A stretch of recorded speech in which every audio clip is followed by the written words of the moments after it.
La madrugada del 23 de febrero no amaneció de la misma manera que cualquier otra madrugada en las afueras de Cuernavaca, y no fue por el cielo, ni por el frío, ni por las nubes grises que se apilaban pesadamente sobre el valle de Morelos, como si el propio clima supiera lo que estaba a punto de ocurrir. Fue por el silencio. Un silencio que no era simplemente ausencia de ruido, sino una presencia concreta, una densidad que se sentía en la piel, igual que se siente la presión del aire justo antes de que reviente la tormenta. Los perros del rancho dejaron de ladrar exactamente a las 4:37 de la mañana. Los grillos también callaron. Y en esa oscuridad sin sonido, en esa pausa extraña que solo se produce cuando algo de verdadera magnitud está a punto de suceder, 10 camionetas negras con blindaje total comenzaron a avanzar lentamente por el camino de terracería que conducía al rancho Los Pirules. Omar García Harfuch llevaba 92 días exactos preparando ese momento. 3 meses de vigilancia silenciosa, de interceptar comunicaciones que según los registros oficiales no deberían haber existido, de rastrear transferencias bancarias que aparecían y se disolvían en los sistemas financieros como fantasmas con prisa, de seguir el rastro digital de un hombre que prácticamente todo el aparato de seguridad del Estado mexicano consideraba muerto, retirado o, en el mejor de los casos, domesticado e inofensivo. Alfredo Durán Velasco, El Pirulí, 72 años, un vestigio de otra era. Un hombre que oficialmente había dejado de existir en la vida pública hacía casi 20 años, cuya última aparición documentada en un evento con presencia institucional databa del 2003, una comida con veteranos de los aparatos de seguridad que fue fotografiada pero nunca difundida, después de la cual simplemente se desvaneció, se convirtió en rumor, en leyenda de cantina, en historia que se contaba en voz muy baja entre los viejos operadores que todavía recordaban cómo funcionaba realmente el México de los 70 y los 80. Pero Harfuch había aprendido algo durante sus años combatiendo al crimen organizado, algo que le había costado 3 atentados directos contra su vida y cicatrices que ya había dejado de contar porque contarlas equivalía a vivir en el pasado. Había aprendido que los fantasmas más peligrosos no son los que aparecen de manera dramática en titulares, sino los que el sistema decide ignorar porque mirarlos de frente resulta demasiado incómodo, demasiado comprometedor, demasiado revelador de cosas que mucha gente con mucho poder prefiere que permanezcan enterradas. El convoy avanzó sin sirenas, sin luces de emergencia, sin ninguno de los rituales visuales que acompañan a los operativos diseñados para ser filmados y transmitidos en los noticieros nocturnos. Eran hombres que habían visto demasiada sangre, demasiada traición y demasiada oscuridad concentrada como para sorprenderse fácilmente, o al menos eso creían. El portón principal del rancho, una estructura de hierro forjado con el nombre Los Pirules, grabado en letras góticas que alguna vez fueron doradas y que el óxido de las décadas había convertido en algo más parecido a una herida en el metal, cedió con el primer golpe del ariete hidráulico. Nadie esperaba resistencia. El Pirulí era un anciano enfermo con diabetes y presión arterial alta, que vivía prácticamente solo en un rancho en las afueras de Cuernavaca, rodeado de muebles viejos, medicamentos y revistas atrasadas. Al menos eso decía el expediente. Al menos eso había calculado quien fuera que lo estaba manteniendo vivo y razonablemente cómodo con depósitos mensuales de 20,000 pesos que no correspondían a ninguna pensión oficial rastreable, a ninguna empresa activa, a ningún trabajo documentado. Alguien pagaba por él, alguien invertía recursos concretos en mantener en pie a un viejo operador de las agencias de seguridad, y cuando alguien hace eso, cuando alguien gasta dinero y energía en sostener a un anciano que aparentemente no sirve para nada, es porque ese anciano todavía sirve para algo o porque sabe algo que necesita permanecer callado. Esas son las únicas dos opciones.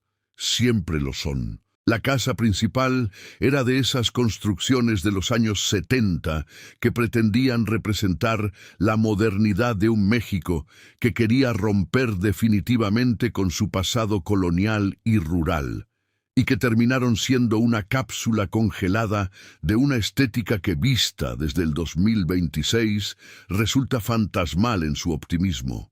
Los techos con vigas de fibra prensada que el fabricante prometió eterna y que la humedad de Morelos fue cuarteando lentamente.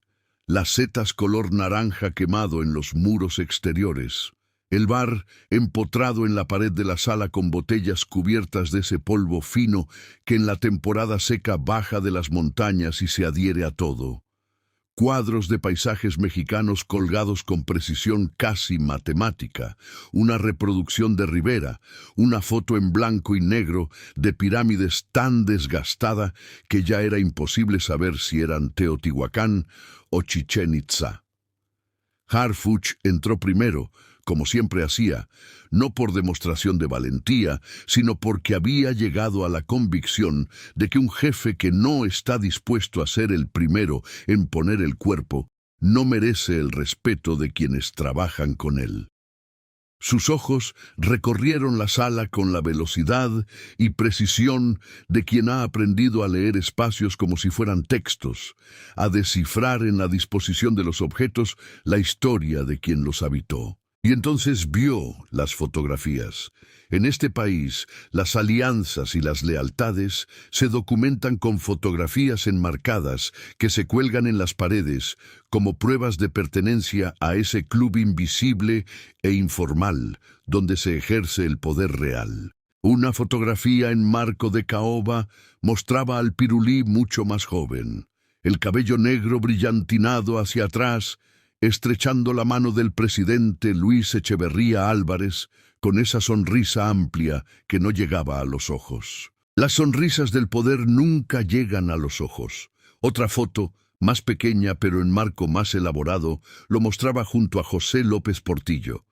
Y detrás de un jarrón de Talavera que probablemente costaba más que el salario mensual de varios trabajadores combinados, casi oculta como si alguien la hubiera colocado ahí deliberadamente a medias, una tercera fotografía que hizo que Harfuch detuviera el movimiento de su mano y la dirigiera instintivamente hacia el arma en su cintura.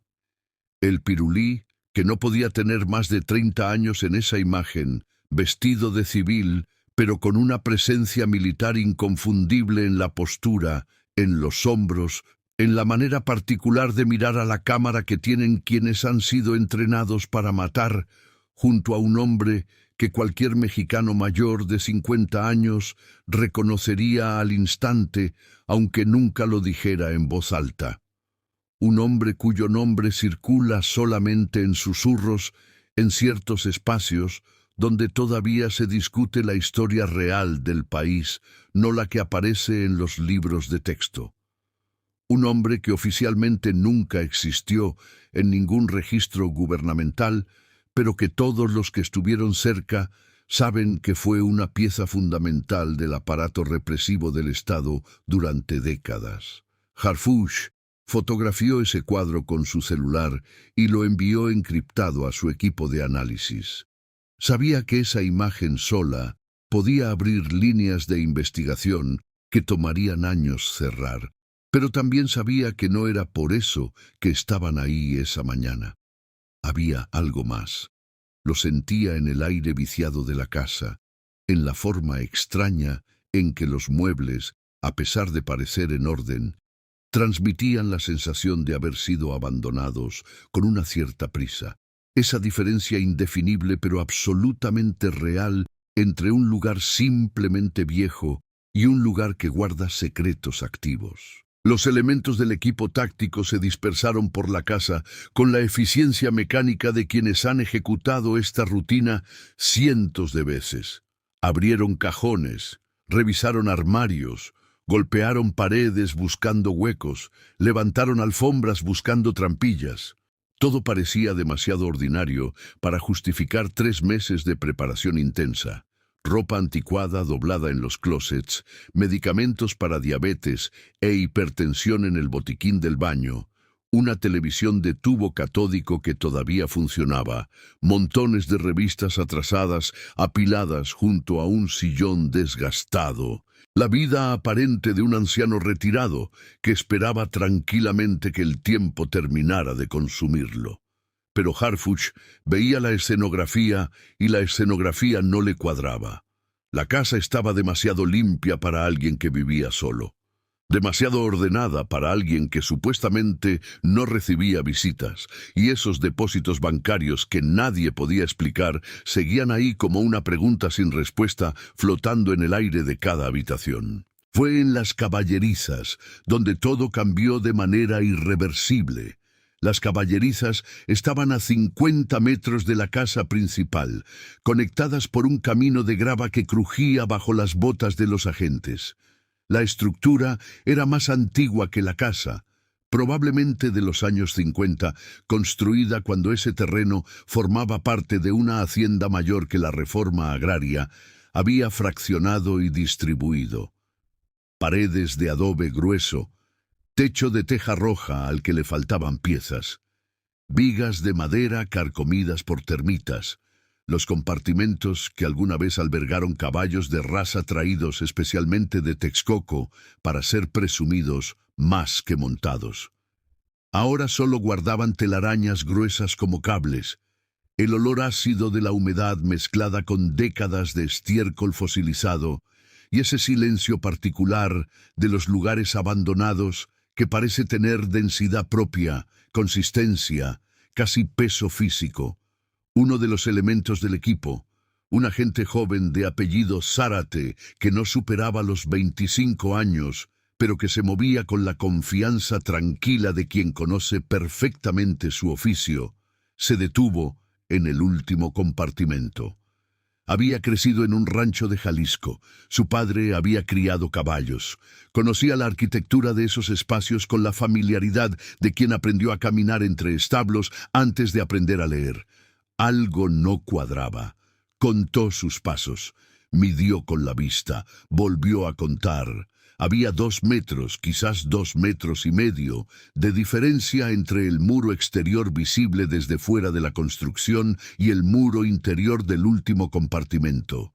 2 metros que, según las leyes básicas de la geometría, no tenían ninguna razón de existir. «Jefe», llamó sin alzar la voz, pero con ese tono específico que los operadores usan cuando han encontrado algo que importa. «Aquí hay algo». Harfuch se acercó. Zárate golpeó el muro con los nudillos en diferentes puntos. El sonido cambió en un punto concreto. Ese cambio sutil de timbre entre el adobe sólido y la construcción falsa que quien sabe escuchar reconoce de inmediato. Sacaron herramientas, un mazo, una palanca. La pared falsa se dio con una facilidad que resultaba casi sospechosa, como si hubiera sido construida para resistir el tiempo, pero no para resistir a quien llegara con determinación y las herramientas adecuadas, como si quien la construyó hubiera querido que eventualmente, cuando él ya no estuviera para proteger o destruir lo que guardaba, alguien la encontrara y entendiera. Detrás del muro no había drogas, no había armas, no había dólares en efectivo guardados en cajas de seguridad. Había algo que en ese contexto resultaba infinitamente más peligroso que todo eso junto. Había memoria. 37 cajas de archivo de cartón, del tipo que usan las oficinas gubernamentales para almacenar expedientes, con etiquetas escritas en una caligrafía antigua de la que se aprendía en las escuelas primarias de los años 50, cuando todavía se usaba tinta y plumilla y se consideraba que la buena letra era señal de disciplina moral. Las etiquetas decían cosas como Operaciones Guerrero 1974 a 1976. Listados de la DFICE Zona Centro. Transferencias no oficiales 1980 a 1985. expediente cerrado sin resolución. Harfuch sintió que el aire del espacio secreto se volvía más denso. Ordenó que nadie tocara absolutamente nada hasta que llegara el equipo forense. Tomó fotografías de la disposición exacta de cada caja, del estado del espacio, de cada detalle, porque sabía con esa certeza que solo da la experiencia acumulada que lo que tenía frente a él no era evidencia de algún crimen individual circunscrito. Era un archivo histórico. Era la memoria no oficial de décadas de operaciones de Estado que nunca debieron salir a la luz y que durante todo ese tiempo alguien había guardado con una dedicación que rayaba en la obsesión religiosa. Las cajas contenían expedientes con sellos y firmas de personas que habían ocupado los cargos más altos del gobierno. Fotografías de vigilancia, algunas tan antiguas que el papel se había amarillado y las imágenes se veían como apariciones. Reportes de interrogatorios escritos a máquina con correcciones en líquido corrector que databan los documentos con una precisión involuntaria. Listas de nombres, listas interminables, algunos tachados con pluma roja, otros subrayados, otros con anotaciones al margen en esa misma caligrafía meticulosa y densa. Pero lo que realmente hizo que Harfuch comprendiera la magnitud completa del hallazgo fueron 3 cuadernos que estaban en una caja separada, envueltos en tela de lino como si fueran objetos sagrados. Cuadernos de pasta dura, forrados en piel, con iniciales grabadas, en lo que alguna vez fue hoja de oro y que el tiempo había vuelto verde oscuro. Los cuadernos de alguien que había escrito su confesión sabiendo que nunca sería escuchada mientras viviera. La letra era pequeña, apretada, meticulosa, como si las palabras lucharan por escapar del espacio físico limitado de la página, como si hubiera tanto que decir que el papel resultara insuficiente.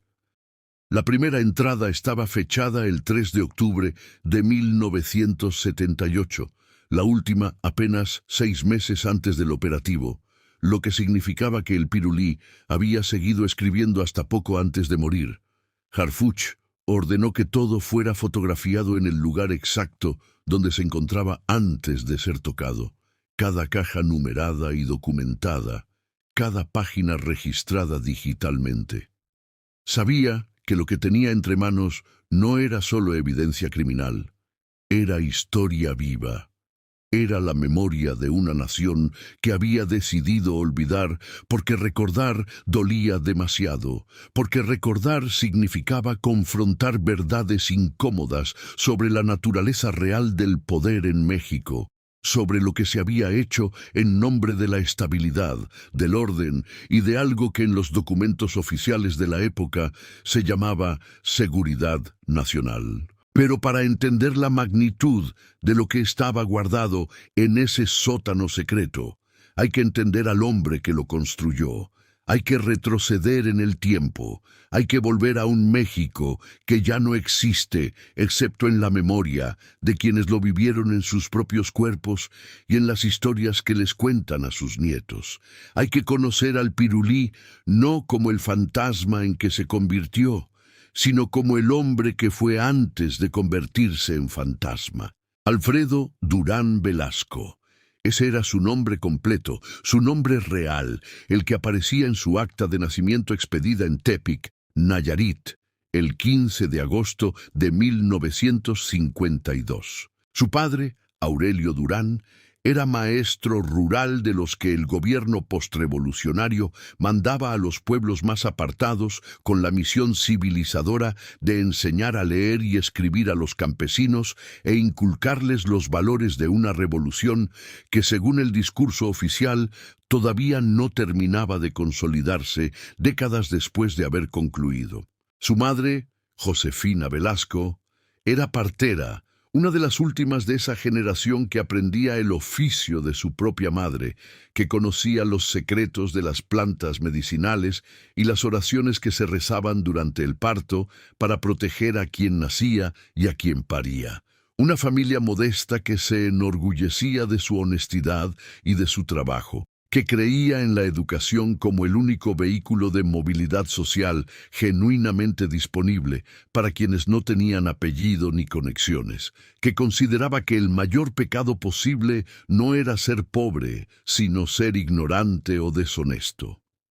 El tipo de familia que construyó el México del siglo XX con las manos callosas y las esperanzas terquísimas. El apodo llegó cuando tenía 6 o 7 años y nunca se fue. Siempre delgado, demasiado alto para su edad, con esa flacura que preocupaba a su madre y que la hacía obligarlo a comer 2 platos en cada comida sin resultado visible. Y el cabello. Ese cabello negro y grueso que insistía en pararse en todas direcciones sin importar cuánta brillantina Palmolive le pusiera su madre cada mañana antes de mandarlo a la escuela. Los niños de pueblo son brutalmente honestos en su crueldad. Lo llamaban pirulí por esa combinación del palito flaco y la bola de pelo encrespado que recordaba al dulce de piloncillo. El apodo se le quedó pegado con la misma persistencia del polvo rojo de Nayarit, con la misma tenacidad con que el sol costero hace sudar incluso a quienes nacieron bajo él. Alfredo era brillante, aunque ese término se quedaba corto para describir el tipo de inteligencia que tenía.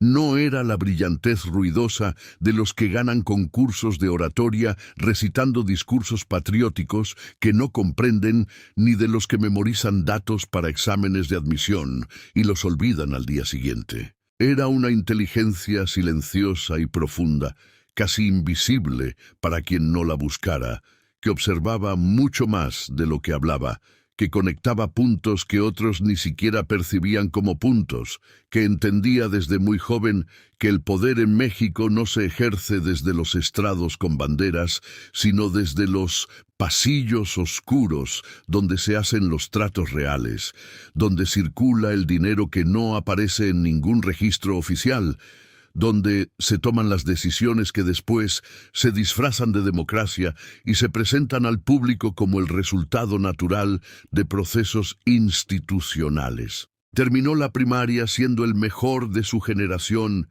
sin esforzarse de manera visible. La secundaria la cursó en la ciudad de Tepic, caminando 3 kilómetros cada día desde su casa en las afueras hasta la escuela técnica número 5.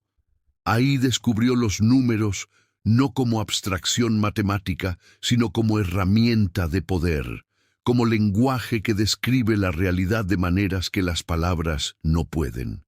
Entendió que quien controla los números, quien sabe leerlos y manipularlos con precisión, tiene una forma de poder que es invisible pero absoluta y prácticamente imposible de disputar para quien no domina ese mismo lenguaje. Su padre vendió el terreno heredado de los abuelos, el terreno donde pensaban construir una casa más grande algún día, para pagar los estudios de contaduría que Alfredo haría en Guadalajara a partir de 1968. El año que México dejó de ser inocente, si es que alguna vez lo fue. El año de Tlatelolco, de los tanques en la Plaza de las Tres Culturas, de los cientos de estudiantes muertos cuyo número exacto nunca se ha establecido porque los cuerpos fueron quemados, arrojados al mar o enterrados en fosas sin nombre. En Guadalajara, el joven Alfredo Durán descubrió que el mundo era considerablemente más complejo, más brutal y más despiadado de lo que sus maestros rurales le habían enseñado con sus historias heroicas de los próceres de la patria. Vio cómo la policía disolvía manifestaciones estudiantiles con una violencia que no requería justificación, porque se ejercía con la naturalidad de quien realiza un trabajo de rutina. Vio cómo compañeros desaparecían de las aulas sin explicación, sin actas, sin que sus familias pudieran averiguar qué había pasado con ellos. Vio cómo los profesores aprendían metódicamente a no hacer preguntas, a mirar hacia otro lado, a continuar dando clase como si nada, mientras las sillas vacías en el salón se multiplicaban semana tras semana. Pero a diferencia de muchos de su generación, que reaccionaron al horror, radicalizándose, uniéndose a las guerrillas urbanas o rurales que proliferaron en esos años, imprimiendo panfletos en mimeógrafos que olían a alcohol y tinta fresca. Alfredo no se unió a las protestas, no firmó manifiestos, no asistió a las reuniones secretas donde se organizaba la resistencia. Simplemente observó y anotó. Ya entonces llevaba un cuaderno de pasta negra donde registraba nombres de policías que se repetían en los operativos, fechas de los cierres de calles, patrones en la forma en que el gobierno respondía a cada nueva oleada de movilización. Era un hábito que mantendría toda su vida. Esa compulsión de documentar, de registrar, de construir un mapa mental de cómo funciona realmente el poder en la práctica cotidiana, debajo del lenguaje oficial y de las declaraciones públicas. Se graduó en 1972 con una tesis sobre contabilidad forense que impresionó a sus profesores no tanto por su sofisticación técnica, como por su comprensión casi intuitiva de cómo se mueve el dinero dentro de las estructuras de poder en México, cómo una empresa fantasma creada en un estado puede recibir contratos gubernamentales de otros sin dejar rastro obvio, cómo las facturas se inflan y la diferencia se reparte entre funcionarios corruptos con una elegancia contable que hace muy difícil la detección. Cómo los préstamos bancarios a empresarios políticamente conectados nunca se pagan, pero tampoco se cobran, funcionando como un sistema de transferencia permanente de riqueza pública hacia manos privadas. La tesis era técnicamente impecable, pero también peligrosamente reveladora para cualquiera que quiera entender realmente lo que describía. Fue precisamente esa tesis la que atrajo la atención de un hombre que se presentó como funcionario de la Secretaría de Hacienda, pero que cualquier persona con mínima capacidad de observación podía identificar como algo completamente diferente. Se llamaba Miguel Estrada, aunque ese probablemente no era su nombre real. Vestía traje oscuro de buena factura, pero sin ostentación. Llevaba un maletín de piel que había visto tiempos mejores. Tenía esa manera particular de estar en un espacio, de escuchar y de mirar, que tienen las personas que han sido entrenadas para la violencia, que han visto morir gente de cerca y que han aprendido a vivir con ese conocimiento sin que se les note demasiado. Le ofreció trabajo a Alfredo, inicialmente presentado como trabajo en Hacienda, aunque la verdad salió en la tercera reunión cuando ya existía suficiente confianza, o al menos la ilusión de la misma. Le ofreció trabajo en la Dirección Federal de Seguridad, la DIFIS, esas 3 letras que para cualquier mexicano que vivió los 70 y los 80 concentran todo lo que puede salir mal cuando un Estado tiene demasiado poder y ninguna obligación de rendir cuentas a nadie. La DIFIS era el instrumento directo del poder presidencial, una policía política que respondía exclusivamente al jefe del Ejecutivo y que operaba en las sombras sin controles parlamentarios, sin supervisión judicial, con una impunidad que hoy parece inconcebible, pero que entonces era simplemente la forma en que las cosas funcionaban, porque nadie con poder suficiente para cambiarlas tenía ningún incentivo para hacerlo. Era donde el Estado mexicano mostraba su verdadero rostro. No el rostro benevolente de las campañas de alfabetización y los programas sociales, el rostro brutal del poder desnudo, el Estado que tortura, que hace desaparecer, que mata cuando considera que es necesario para mantener el control y que no necesita justificarlo ante nadie porque no existe ningún mecanismo que lo obligue. Alfredo tenía 21 años cuando aceptó ese trabajo. Había calculado sus opciones con la misma frialdad con que calculaba las ecuaciones de su tesis. Podía rechazar la oferta y conformarse con ser contador en alguna empresa privada, llevar una vida normal, casarse, tener hijos, jubilarse a los 65 con una pensión modesta en Tepic o Guadalajara. o podía aceptar y entrar en un mundo que lo cambiaría de maneras que aún no podía prever en su totalidad, pero que intuía serían profundas e irreversibles. Aceptó. No por ideología. Nunca tuvo una ideología política genuina en toda su vida. No por ambición desmedida de poder o de riqueza. Aceptó porque entendió algo que muchos de su generación no quisieron ver, que en México, si querías sobrevivir, si querías proteger a los tuyos, si querías tener alguna capacidad real de navegación en un sistema diseñado estructuralmente para aplastar a quienes no estaban conectados, tenías que estar cerca del poder, no necesariamente en el centro, donde las luces son demasiado brillantes y los enemigos demasiado visibles y cualquier error puede ser fatal, sino en la penumbra, donde se pueden ver tanto las luces como las sombras, donde se puede operar con eficacia sin ser el foco de la atención pública o institucional. Su trabajo inicial en la DIFIS era técnicamente mundano.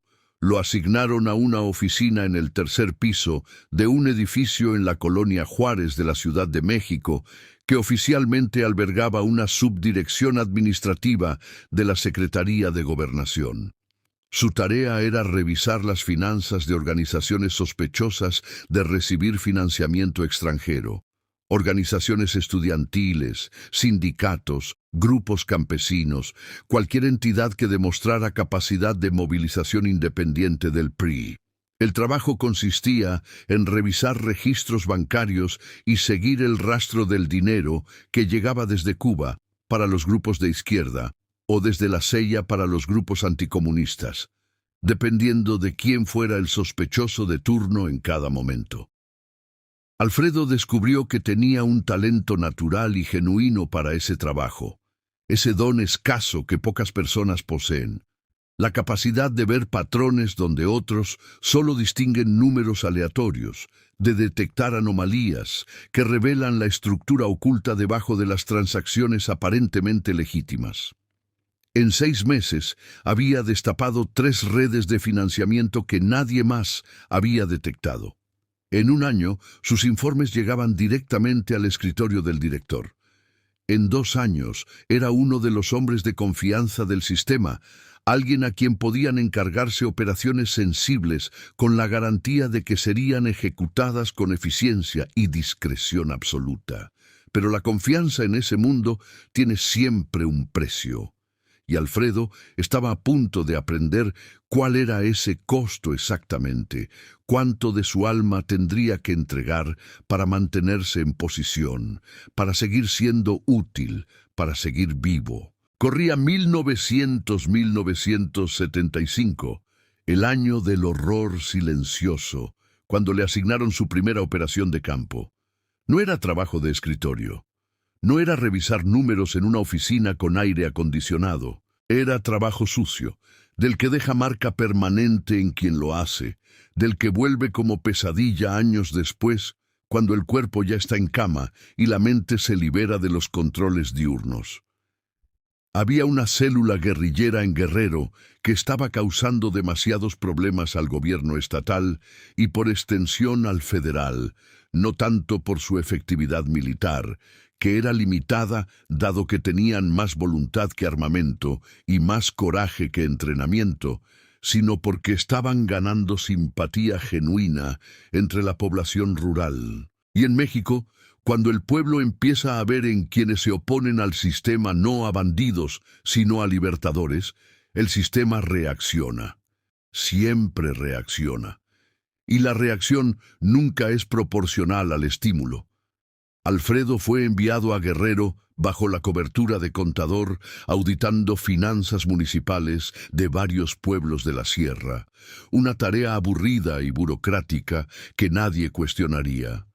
Su misión real, que solo conocían 3 personas en la Ciudad de México, era identificar a los colaboradores urbanos, aquellos que con una mano cobraban su sueldo del gobierno municipal o estatal y con la otra pasaban información, medicinas, dinero o simplemente refugio a los guerrilleros en la montaña. Era un trabajo de hormigas que requería paciencia infinita, capacidad de análisis obsesiva y una cierta insensibilidad moral que Alfredo descubrió que poseía en mayor medida de lo que hubiera querido admitir, más de lo que su madre hubiera querido reconocer. Pasó 4 meses en Guerrero, viviendo en hoteles de pueblo con pisos de cemento y ventiladores ruidosos, comiendo en fondas donde la comida era contundente y el humo de cigarro era permanente, escuchando conversaciones, revisando libros de contabilidad que nadie había auditado en años. Encontró a 17 colaboradores. Algunos eran maestros rurales que usaban sus recorridos entre comunidades para pasar mensajes. Otros eran empleados municipales que desviaban pequeñas cantidades de recursos, unos pocos pesos aquí, un par de despensas allá, hacia familias conectadas con la guerrilla. Uno era un médico del centro de salud que atendía a heridos sin reportarlos. Otro era el hijo del presidente municipal que robaba municiones del almacén de la policía local. Gente común haciendo cosas extraordinarias porque creían en algo más grande que su propia seguridad personal. Alfredo entregó sus nombres en un informe de 30 páginas, con anexos documentales que probaban cada acusación más allá de duda razonable. Lo entregó personalmente a su superior en la Ciudad de México. Una semana después, 6 de esas 17 personas habían desaparecido. Sus cuerpos nunca fueron encontrados. Las investigaciones oficiales nunca se abrieron. Las familias preguntaron durante años, décadas, en algunos casos, tocando puertas de oficinas gubernamentales, presentando amparos ante jueces que archivaban los casos sin mirarlos, pagando a abogados que se quedaban con su dinero y no hacían nada porque sabían que hacer algo sería suicidio profesional. Pero las respuestas nunca llegaron. Y Alfredo aprendió la lección más importante y más brutal de su carrera, que en ese trabajo la información que entregas se convierte en sentencias de muerte, que no existe neutralidad posible, que no puedes fingir que eres simplemente un técnico ejecutando su función. Cada nombre que escribes es una vida que terminas. Cada dato que reportas es un gatillo que jalas a distancia. No hay inocencia posible en ese oficio, pero algo cambió en él durante esa operación de manera fundamental e irreversible. Una grieta pequeña, casi imperceptible, se abrió en algún lugar de su interior y empezó a hacer algo que violaba todos los protocolos de seguridad, algo que nunca debió hacer. Empezó a hacer copias de los expedientes que manejaba, copias de las listas de detenidos que cruzaban su escritorio, copias de los informes que redactaba antes de entregarlos, copias de las fotografías de vigilancia, copias de absolutamente todo. Al principio se lo justificó como medida de autoprotección en un sistema donde cualquiera podía ser sacrificado si se volvía inconveniente, donde los operadores de nivel medio como él eran piezas fungibles que podían ser eliminadas si sabían demasiado o hacían preguntas en el momento equivocado. Tener respaldos de información comprometedora era una forma de seguro de vida, un equilibrio precario de terror mutuo. Si me pasa algo, esos documentos salen a la luz. Pero con el tiempo esas copias empezaron a representar algo más profundo que simple supervivencia. Se convirtieron en un archivo, en un registro clandestino de todo lo que el sistema quería enterrar definitivamente, en una memoria paralela de la historia oficial de México. Los años siguientes consolidaron la posición de Alfredo Durán Velasco dentro de las estructuras de seguridad del Estado. Se convirtió en el hombre que sabía dónde estaba enterrado cada cadáver, literal y metafóricamente. El hombre al que los jefes llamaban cuando necesitaban información sensible, cuando había que ejecutar un trabajo que requería discreción absoluta, cuando las operaciones oficiales no podían dejar huella documental. Manejaba las finanzas de operaciones que oficialmente no habían existido. Canalizaba fondos para sobornos a periodistas, para compra de armas que no aparecían en ningún inventario, para pagos a informantes que traicionaban a sus compañeros de causa por unos cuantos miles de pesos. Y seguía haciendo copias, seguía guardando todo. Para 1980, Alfredo era una de las piezas más valiosas del aparato de seguridad del régimen, pero también era algo que nadie sospechaba, algo que lo convertiría eventualmente en el hombre más peligroso del México de su época sin que nadie lo supiera, hasta que ya sería demasiado tarde. Un cronista secreto de los crímenes del Estado. Un hombre que estaba construyendo, documento a documento, fotografía a fotografía, una memoria que el poder no podría borrar completamente cuando llegara el momento inevitable en que intentara hacerlo.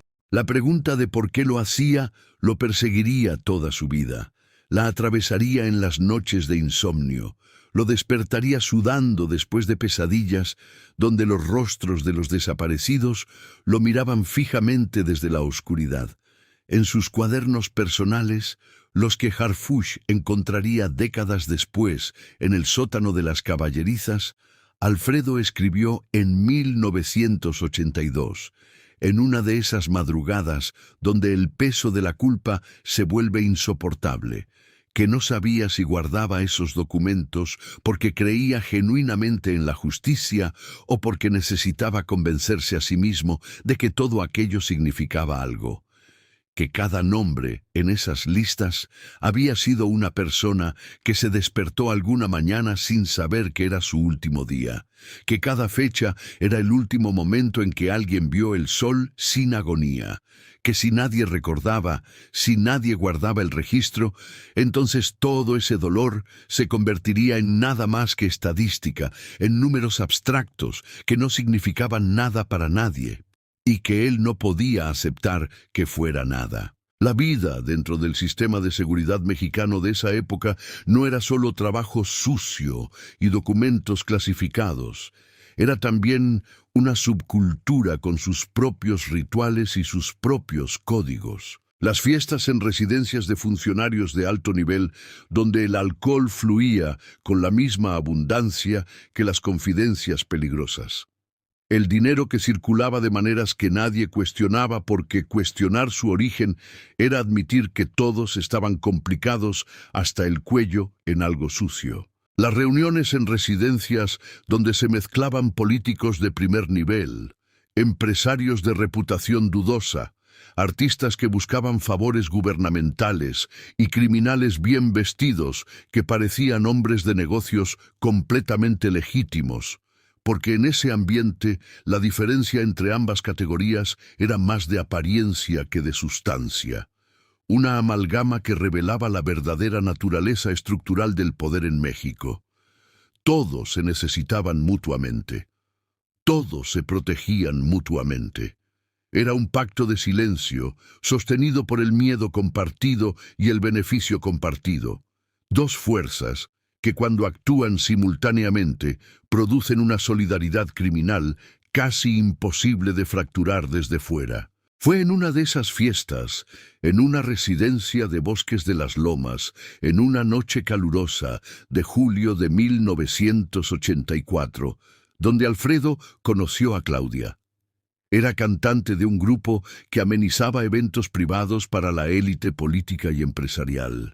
No era famosa a nivel nacional, nunca había grabado un disco ni aparecido en televisión, pero tenía una voz que detenía conversaciones en seco, una de esas voces que parece venir de un lugar más profundo que la garganta, como si cada nota cargara consigo la historia completa de quien la canta, el dolor acumulado y el deseo reprimido y la experiencia vivida que ninguna técnica puede fabricar ni imitar. Alfredo se enamoró esa noche. no con la ingenuidad melodramática de las telenovelas, sino con la desesperación concreta de un hombre que sabía que estaba rodeado de oscuridad todos los días y que necesitaba urgentemente algo luminoso a que aferrarse para no perder completamente la cordura. La vio interpretar La Llorona con una intensidad que hizo que los invitados borrachos callaran y prestaran atención real. Y en ese momento sintió algo que no había sentido en años: la posibilidad de que existiera algo puro en un mundo completamente corrompido. La buscó después de su presentación. Le ofreció un trago que ella aceptó más por cortesía que por interés real. Hablaron, y algo en la manera en que ella lo miraba, sin el miedo reverencial que otros mostraban cuando intuían su conexión con el gobierno, sin la adulación calculada de quienes querían obtener algo, le hizo pensar que quizás podía ser honesto con alguien aunque fuera parcialmente. Claudia también guardaba secretos. Había llegado a la Ciudad de México desde Oaxaca 7 años atrás, huyendo de un matrimonio abusivo con el hijo de un cacique local que la golpeaba cuando bebía, que era casi todas las noches. Tenía una hija de 7 años llamada Lucía, que vivía con su madre en Juchitán. Enviaba la mitad de lo que ganaba cada semana por giro postal, pero nunca hablaba de su hija en público, nunca la mencionaba en esas fiestas llenas de hombres poderosos y peligrosos, porque en ese ambiente mostrar vulnerabilidad, admitir que había alguien a quien querías más que a ti misma, era invitar a que usaran esa debilidad en tu contra en el primer momento que resultara conveniente para alguien. Ella y Alfredo se reconocieron mutuamente esa noche. 2 personas que habían aprendido a navegar mundos peligrosos construyendo máscaras elaboradas que ocultaban eficazmente sus heridas reales. Su relación duró 3 años intensos y completamente clandestinos. 3 años de encuentros en hoteles de la colonia Roma, donde nadie hacía preguntas si pagabas en efectivo.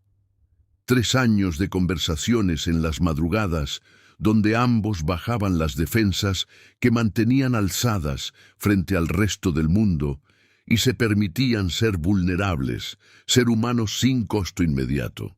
Claudia fue la única persona a quien Alfredo le confesó la verdad sobre su trabajo. No los detalles sangrientos, nunca los nombres específicos ni las operaciones concretas, pero sí la esencia de lo que hacía. Le dijo que trabajaba documentando cosas que el gobierno quería que fueran olvidadas para siempre. Le dijo que llevaba un archivo secreto que algún día, quizás cuando las condiciones históricas fueran las adecuadas, podría importar enormemente. Le dijo que estaba construyendo una memoria para un futuro que no podía prever. Ella no le hizo más preguntas. No le pidió explicaciones adicionales ni detalles que probablemente no quería conocer. Simplemente lo sostuvo en silencio durante las noches donde las pesadillas lo despertaban, gritando nombres que ella no reconocía. Y ese silencio comprensivo, esa aceptación sin juicio, fue el acto de amor más genuino que Alfredo había conocido en toda su vida.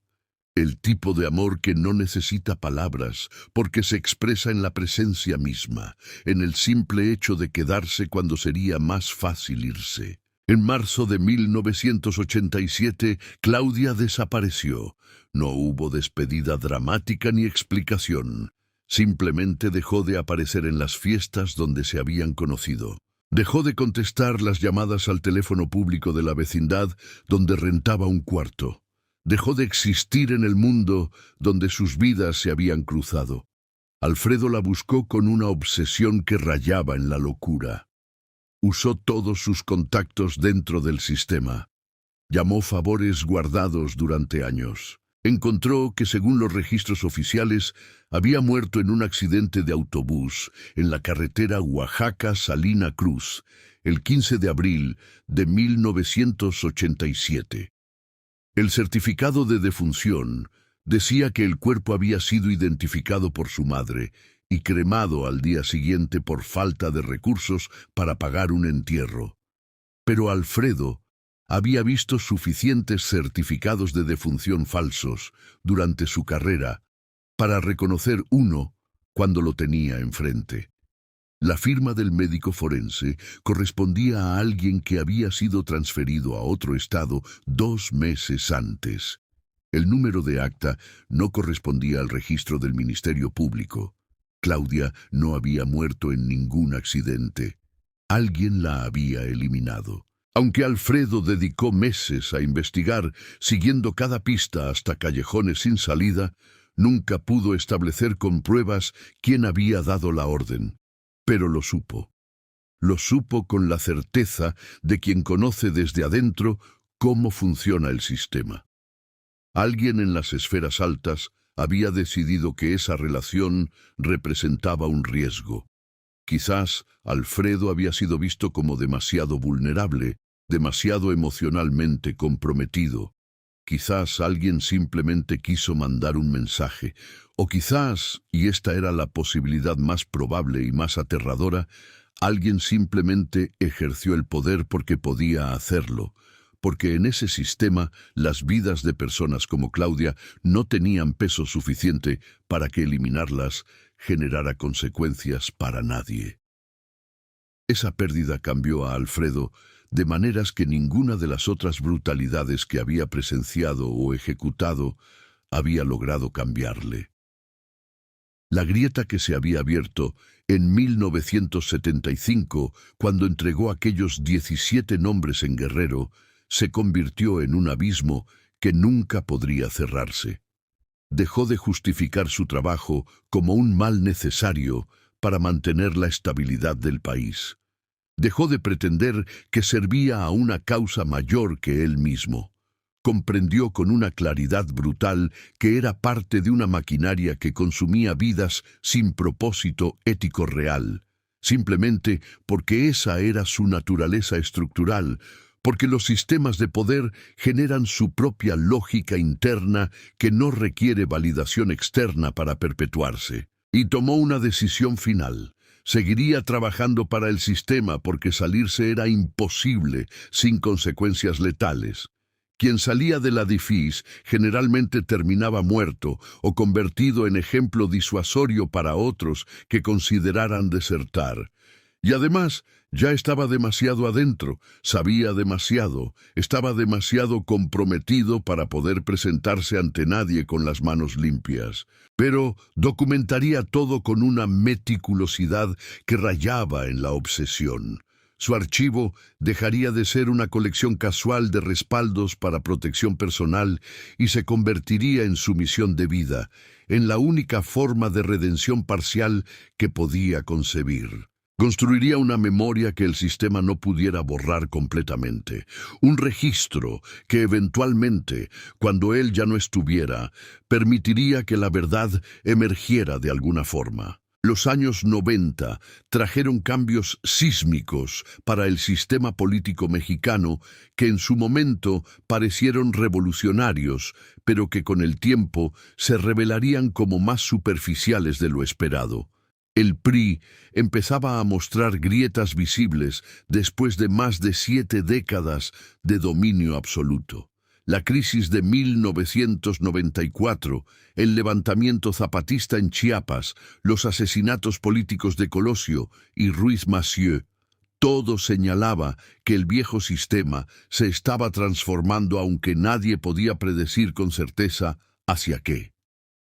La DIFIS fue oficialmente disuelta en 1985 después del escándalo del asesinato de Camarena.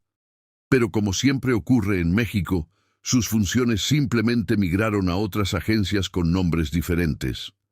El CISEN heredó muchos de sus archivos y la mayoría de sus operadores más valiosos.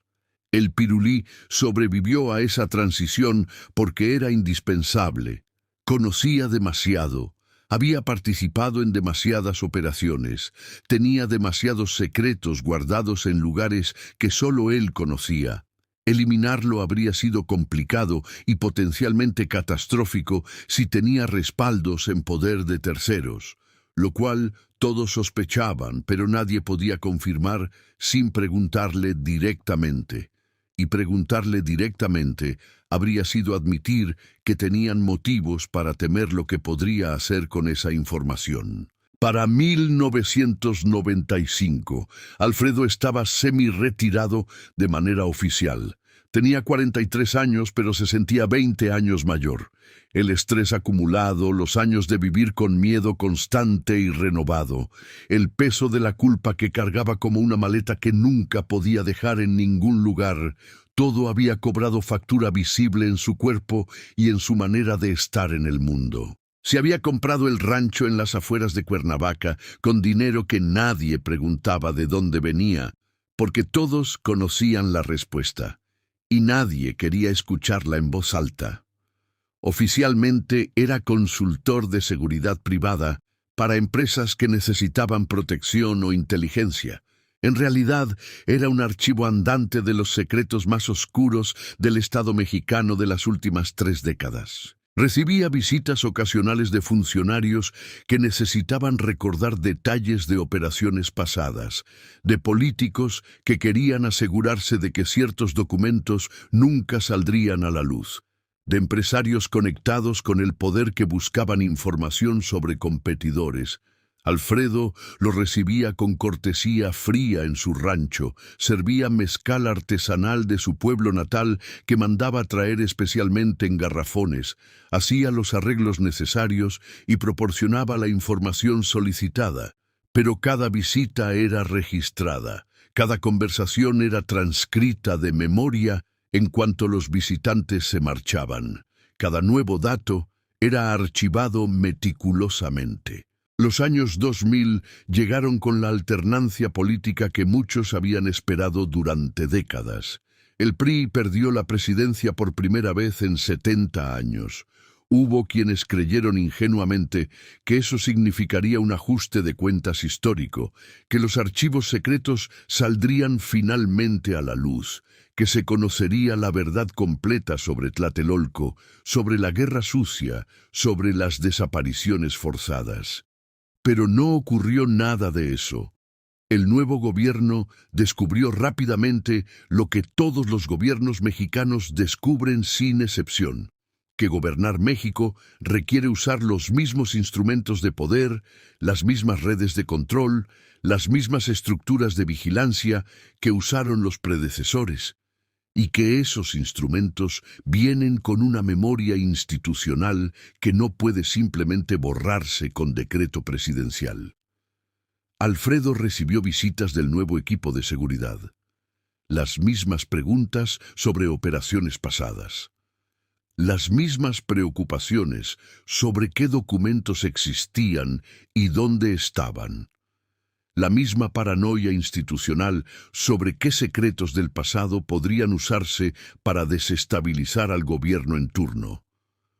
Solo habían cambiado los colores de los logos en los documentos oficiales.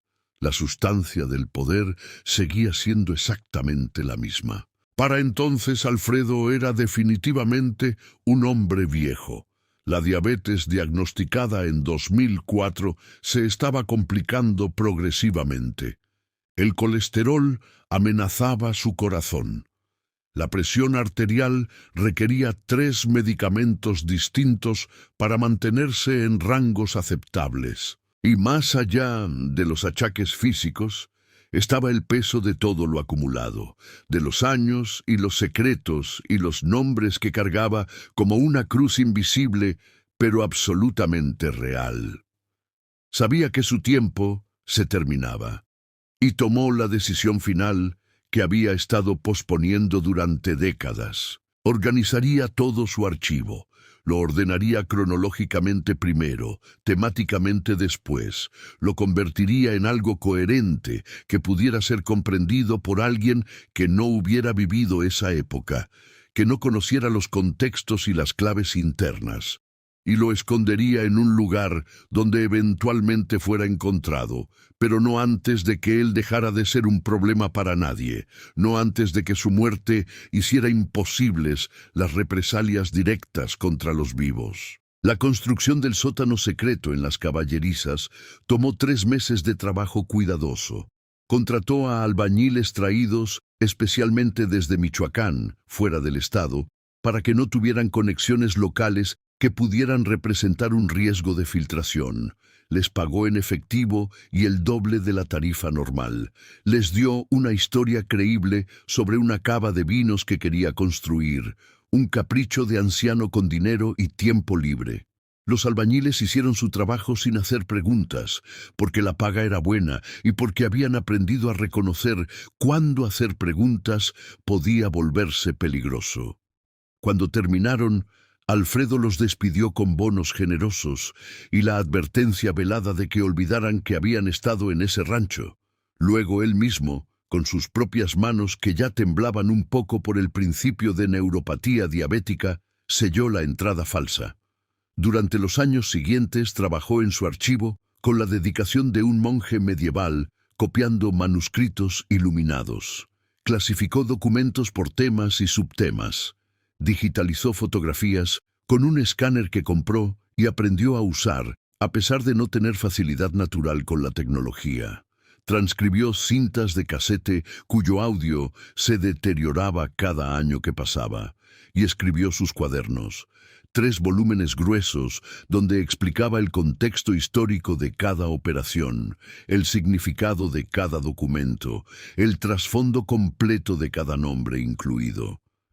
No era una confesión en el sentido religioso, porque Alfredo no creía que existiera ningún Dios que pudiera perdonar lo que él había hecho, y tampoco creía merecer ese perdón. Era una explicación, un intento desesperado de hacer que todo ese dolor tuviera al menos la dignidad de ser recordado y comprendido correctamente. El contenido específico de muchos de los documentos que Harfuch encontró esa madrugada de febrero no puede ser revelado completamente todavía. Las implicaciones legales son demasiado vastas. Tocan a demasiadas personas que aún ocupan posiciones de poder con capacidad real de represalia. Pero se puede decir esto. Hay expedientes sobre la matanza de Tlatelolco del 2 de octubre de 1968 que contradicen directamente la versión oficial de los eventos, con listas de francotiradores contratados, órdenes escritas y fotografías tomadas desde edificios circundantes que muestran ángulos de disparo que no corresponden a ninguna versión oficial. Hay fotografías de reuniones entre funcionarios de alto nivel del gobierno y líderes del narcotráfico emergente de los años 80 que muestran una complicidad que va mucho más allá de lo que se había sospechado públicamente, que revelan que el crecimiento de los cárteles no ocurrió a pesar del Estado, sino con su protección activa y sostenida. Hay listas extensas de periodistas vigilados intensivamente, amenazados sutilmente, algunos desaparecidos cuando se volvieron demasiado problemáticos para el sistema. Hay nombres de empresarios respetables que financiaron operaciones negras del gobierno a cambio de contratos y concesiones. Hay transferencias bancarias documentadas que muestran exactamente cómo se repartía el botín entre los diferentes niveles del poder, desde presidentes hasta jefes policiales locales. Pero lo más devastador, lo que realmente convierte esos documentos en una bomba de tiempo que eventualmente explotará aunque se intente desactivarla, son los cuadernos personales de Alfredo, porque ahí no está solo la evidencia fría de los crímenes, está la explicación humana, está el razonamiento, está la humanidad conflictuada detrás de las decisiones brutales. Y eso es precisamente lo que el sistema nunca puede permitir que se comprenda completamente. Porque cuando los monstruos tienen nombres completos, apellidos, familias que los querían, historias personales, cuando entiendes que no eran demonios surgidos del infierno, sino hombres ordinarios que tomaron decisiones extraordinariamente malvadas dentro de estructuras que las facilitaban y las recompensaban, entonces ya no puedes simplemente descartarlo todo como aberraciones del pasado. Tienes que confrontar el hecho incómodo de que el sistema produjo esos resultados no a pesar de sus mecanismos, sino precisamente a través de ellos. En una entrada fechada el 15 de marzo de 2020, cuando Alfredo ya sabía que su salud se deterioraba de manera irreversible, escribió que llevaba 50 años guardando esos papeles y que se había preguntado 1000 veces, 10.000 veces, si lo correcto no sería simplemente quemarlos todos, llenar una tina con gasolina, prenderles fuego y dejar que el pasado fuera pasado. Pero que cada vez que se acercaba a hacerlo, cada vez que tenía los fósforos en la mano, recordaba una noche específica en Guerrero, en septiembre o tal vez octubre de 1975. Una madre llorando fuera de las oficinas municipales de un pueblo cuyo nombre había decidido no escribir para proteger a quienes aún vivían ahí. Preguntaba por su hijo con una desesperación que lo atravesaba. El muchacho tenía 17 años. Era estudiante de preparatoria, el primero de su familia en llegar tan lejos en la educación. Lo habían detenido porque alguien, un informante que probablemente ni siquiera lo conocía de vista, había dicho que lo vio repartiendo volantes. Lo había visto llorar durante horas bajo el sol brutal de Guerrero. Nadie le daba respuestas. Y Alfredo sabía. Sabía que su hijo estaba en una celda improvisada a 20 metros de donde ella esperaba. Sabía que iba a ser transferido esa noche a un lugar del que no regresaría jamás. Y no dijo nada. La dejó seguir preguntando, esperando, llorando, hasta que se le acabó la voz. Ese muchacho se llamaba Arturo Belmont Sánchez. 17 años, estudiante, probablemente inocente de las acusaciones. Hoy tendría 62 años, quizás sería abuelo, quizás sería maestro como su padre antes que él. Quizás habría curado enfermos, o construido casas, o escrito libros. Pero no existe. Fue borrado. Y si esos documentos se quemaban, nadie más allá de su familia inmediata sabría que alguna vez existió. Su madre murió en 2003 sin saber jamás qué había pasado con él. Pero al menos esos papeles recordaban su nombre exacto. Y mientras esos papeles existieran, él no estaba completamente muerto. Ninguno de los 638 lo estaba. Eran 638 nombres los que Alfredo había logrado documentar.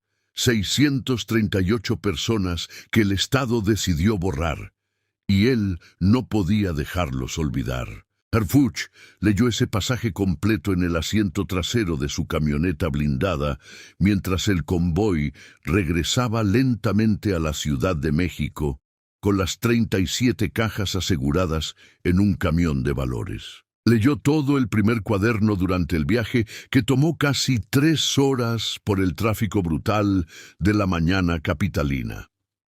Cuando llegó a las oficinas centrales de la Secretaría de Seguridad Ciudadana, ordenó que todos los documentos fueran inmediatamente clasificados como evidencia en una investigación en curso bajo el más alto nivel de confidencialidad, y los guardó personalmente en la bóveda de alta seguridad del edificio. Oficialmente, según el comunicado de prensa que se distribuyó esa tarde, el operativo al rancho del Pirulí no había encontrado nada particularmente relevante.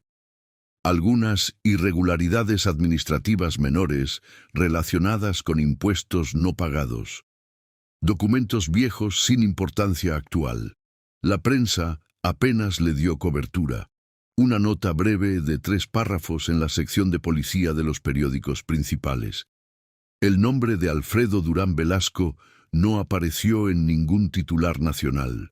Pero Harfuch hizo algo más, algo que técnicamente violaba todos los protocolos de manejo de evidencia, algo que podría costarle no solo su carrera, sino potencialmente su libertad si alguien con suficiente poder decidiera procesarlo por ello. Ordenó en secreto que todo el archivo fuera digitalizado completamente por un equipo de confianza absoluta. Creó múltiples copias encriptadas con claves que distribuyó estratégicamente entre 5 personas que había seleccionado con sumo cuidado. 3 periodistas de investigación con historial probado de valentía y rigor. Un académico especializado en historia contemporánea que había dedicado su vida a documentar la represión estatal y una activista de derechos humanos que trabajaba con familias de desaparecidos.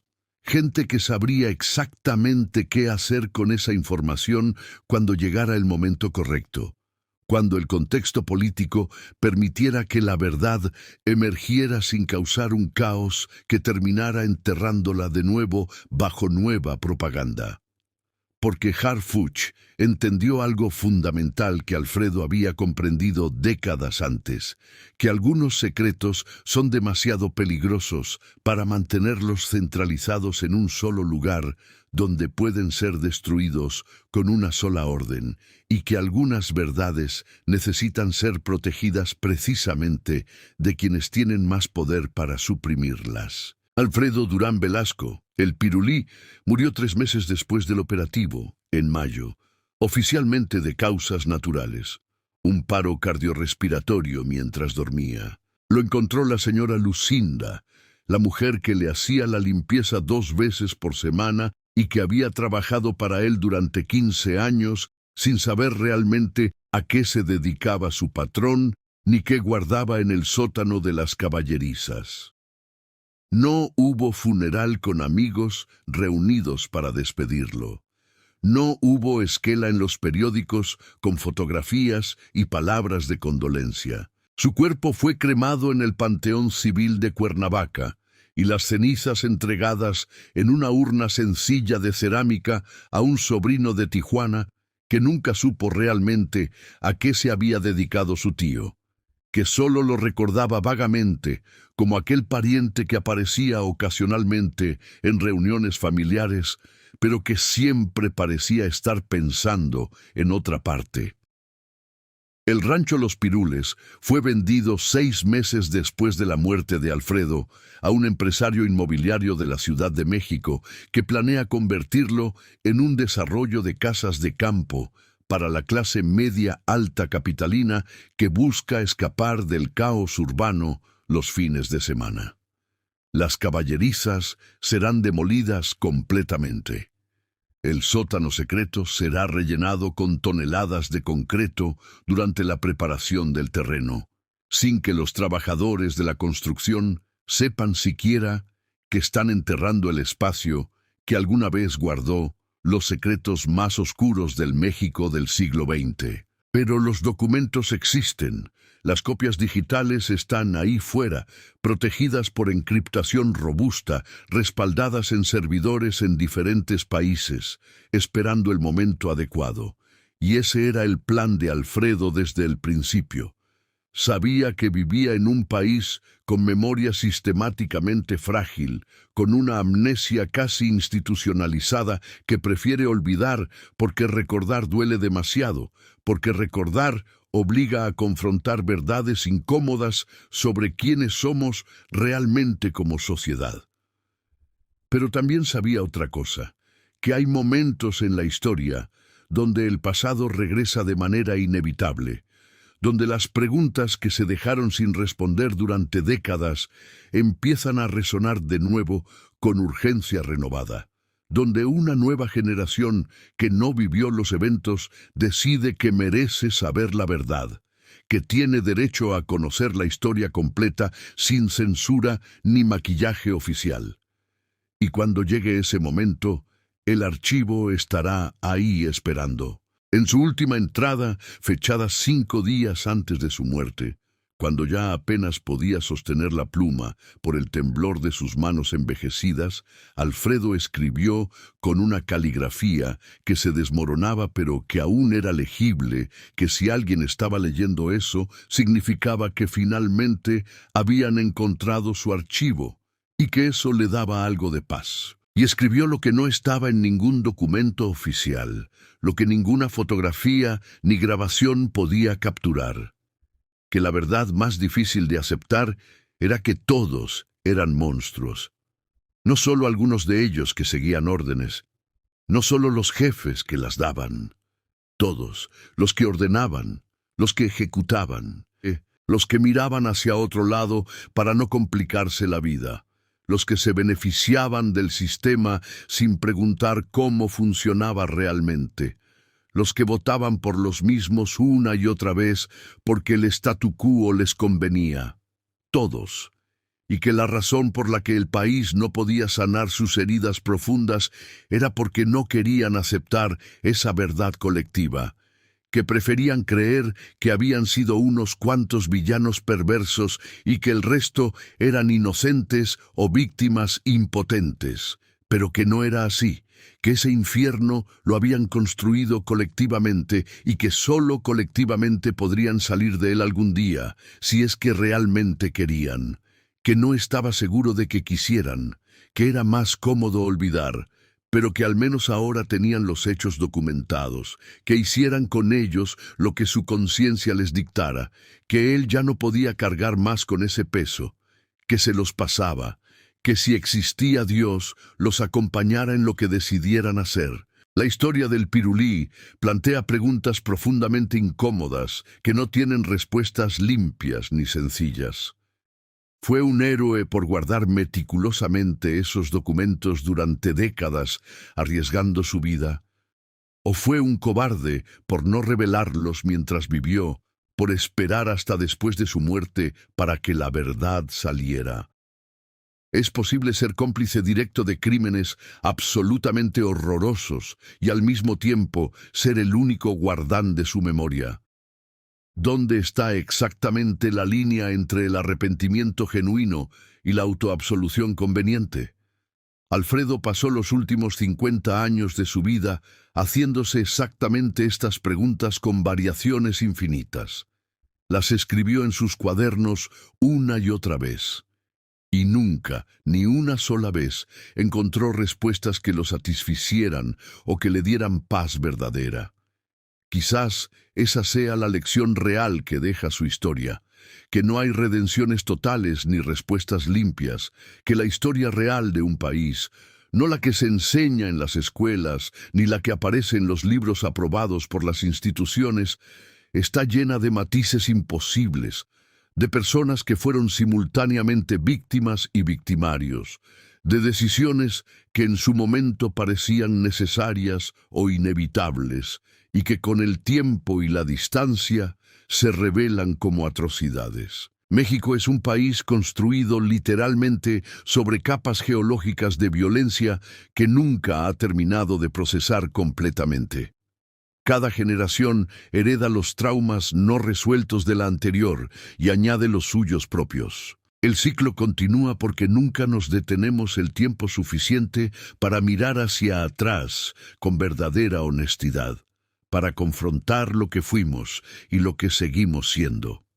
Los documentos del Pirulí son más que evidencia criminal. Son un espejo incómodo que muestra no solo lo que el Estado hizo sistemáticamente en las sombras durante décadas, sino también lo que nosotros como sociedad permitimos que ocurriera a través de nuestra complicidad silenciosa, nuestra indiferencia conveniente, nuestro miedo a saber demasiado. Porque esas operaciones de represión, esas desapariciones, esos crímenes de Estado, no ocurrían en dimensiones paralelas. Ocurrían en nuestras ciudades, en nuestros estados, a veces literalmente en nuestras colonias.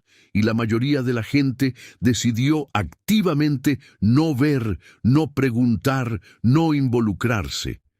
Esa complicidad silenciosa y masiva también es parte fundamental de la historia que necesita ser contada y confrontada sin anestesia. Harfuch lo entendió completamente cuando terminó de leer los 3 cuadernos durante las primeras noches de insomnio después del operativo. Por eso tomó la decisión de proteger el archivo contra las presiones que inevitablemente llegarían para destruirlo. No porque creyera ingenuamente que revelar todo de golpe generaría justicia perfecta o catarsis nacional instantánea, Sabía que en el contexto político actual, soltar esa información explosiva sin preparación solo causaría una guerra devastadora entre facciones del poder que terminaría sepultando la verdad de nuevo bajo nueva propaganda más sofisticada. Lo que hizo fue más sutil y más efectivo a largo plazo. Sembró las semillas de la verdad en terreno fértil. Puso el archivo en manos de personas que podrían dosificar estratégicamente la información, contextualizarla adecuadamente, preparar a la sociedad para confrontar su pasado de manera que no resultara en explosión violenta, sino en comprensión gradual y dolorosa. Ya han empezado a surgir las primeras historias periodísticas basadas en fragmentos del archivo que se ha ido filtrando con cuidado. Artículos en medios independientes sobre casos específicos de desapariciones que ahora finalmente tienen explicación documentada. Investigaciones académicas rigurosas sobre la estructura real de la DIFIS que revelan cosas que antes eran solo rumores. Documentales que presentan testimonios desgarradores de familiares de víctimas junto con los documentos oficiales fríos que confirman sus peores sospechas. Es un proceso lento, dolorosamente lento para quienes esperan justicia. Pero es el proceso necesario para que la verdad se asiente en la conciencia colectiva sin ser rechazada como propaganda antes de que pueda hacer su trabajo. La noche después del operativo, Harfuch regresó solo al rancho. Quería ver el lugar sin el caos de la operación militar, sin sus elementos armados alrededor, sin la adrenalina del momento. Caminó lentamente por las habitaciones vacías que ya empezaban a acumular el polvo del abandono. Se paró frente al bar con su barra falsa y se sirvió un caballito del mezcal artesanal que Alfredo tenía guardado en una botella sin etiqueta comercial. Bajó solo al sótano secreto, que ya estaba completamente vacío, despojado de las cajas que le habían dado propósito durante años, y se quedó ahí en silencio absoluto durante casi una hora, tratando de entender completamente qué había llevado a un hombre a construir ese espacio, a dedicar las últimas décadas de su vida a documentar obsesivamente su propia complicidad, a diseñar con paciencia un plan para que la verdad sobreviviera después de su muerte inevitable. Cuando finalmente salió de las caballerizas, el sol ya bajaba sobre las montañas que rodean Cuernavaca. El cielo mostraba esos tonos de naranjas intensos y morados profundos que hacen que uno entienda visceralmente por qué tantos artistas han intentado durante siglos capturar la luz particular de México. Y Harfuch tuvo un pensamiento que lo perseguiría mucho tiempo después, que lo despertaría en mitad de la noche con la incomodidad de las preguntas sin respuesta. ¿Cuántos otros ranchos como ese hay escondidos en este país? ¿Cuántos otros hombres como Alfredo están ahí fuera cargando con secretos que creen que deben ser preservados? ¿Cuánta verdad adicional está literalmente enterrada en este territorio enorme, esperando pacientemente ser encontrada por alguien con la determinación y las herramientas necesarias para buscarla? Hoy, varios meses después, el rancho Los Pirules es solo eso. Un rancho prácticamente abandonado, esperando ser transformado en otra cosa completamente diferente. Los nuevos dueños no saben nada de su historia secreta, y probablemente es mejor así. Algunos lugares cargan con demasiado peso histórico para que conocerlo sea útil para quienes llegan después. Pero la memoria que se guardó ahí durante décadas no puede ser demolida con topadoras ni rellenada con concreto. Está en formato digital. Está respaldada en múltiples lugares seguros. Está en manos de personas que la tratarán con el respeto profundo que merece, que entienden su valor histórico incalculable. Y así es exactamente como funcionan los cambios reales y profundos en México. No con revoluciones armadas espectaculares, no con decretos presidenciales que prometen todo, sino con pequeños actos constantes de preservación de la verdad, con personas individuales que deciden que vale la pena arriesgarse para que las víctimas no sean completamente olvidadas, con funcionarios que ocasionalmente violan protocolos porque entienden que existen valores más importantes que seguir ciegamente las reglas, con periodistas que dedican años de sus vidas a investigar historias que prácticamente nadie quiere que salgan a la luz, con académicos que contextualizan y explican pacientemente para que las nuevas generaciones entiendan de dónde viene realmente el país que habitan. El archivo del Pirulí es una de esas pequeñas victorias graduales contra el olvido institucional. No es justicia total ni cercana. No traerá de vuelta a los desaparecidos, ni reparará a sus familias destrozadas. No pondrá tras las rejas a todos los responsables directos, la mayoría de los cuales ya murieron de viejos o son demasiado poderosos para ser tocados. Pero es algo significativo. Es un registro detallado. Es una memoria preservada contra todo pronóstico. Es una prueba documentada de que ocurrió realmente. Y en un país donde tantas veces se ha intentado deliberadamente reescribir la historia completa, donde los vencedores han controlado siempre la narrativa oficial, donde los archivos desaparecen convenientemente cuando se vuelven incómodos, tener ese registro es genuinamente revolucionario, aunque no lo parezca desde fuera. Cada uno de los 638 nombres documentados en esas listas es una persona real que existió, que tuvo familia, que la amaba, sueños propios, miedos humanos. Arturo Belmont Sánchez, 17 años, estudiante de preparatoria. Rosa María Gutiérrez, 23 años, enfermera. Jorge Castillo, 32 años, maestro rural. Pedro Montes, 45 años, campesino, y así 634 nombres más.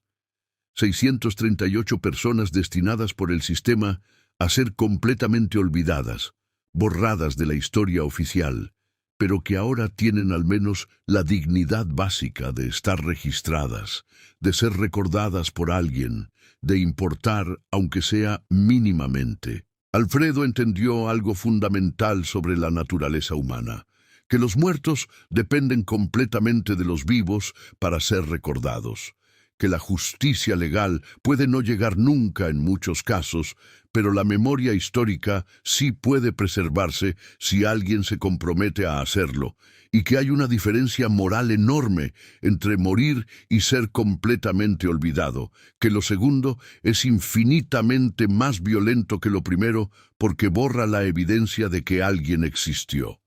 Por eso guardó cada nombre, por eso anotó cada fecha con precisión, por eso pasó 50 años construyendo un archivo que sabía que probablemente no vería traducirse en justicia legal durante su vida. Era su manera personal de pedir perdón, no a las víctimas directas, a quienes no podía devolverles nada de lo que brutalmente se les quitó. No a un Dios en quien no estaba seguro de creer después de todo lo que había visto y hecho, sino a sí mismo. Era su forma de decirse: fui parte activa de esto, pero al menos no dejaré que sea completamente olvidado. No es suficiente, nunca será remotamente suficiente, pero es algo real, y a veces, en la oscuridad moral absoluta en la que nos movemos como sociedad, algo tangible es todo lo que podemos aspirar a lograr.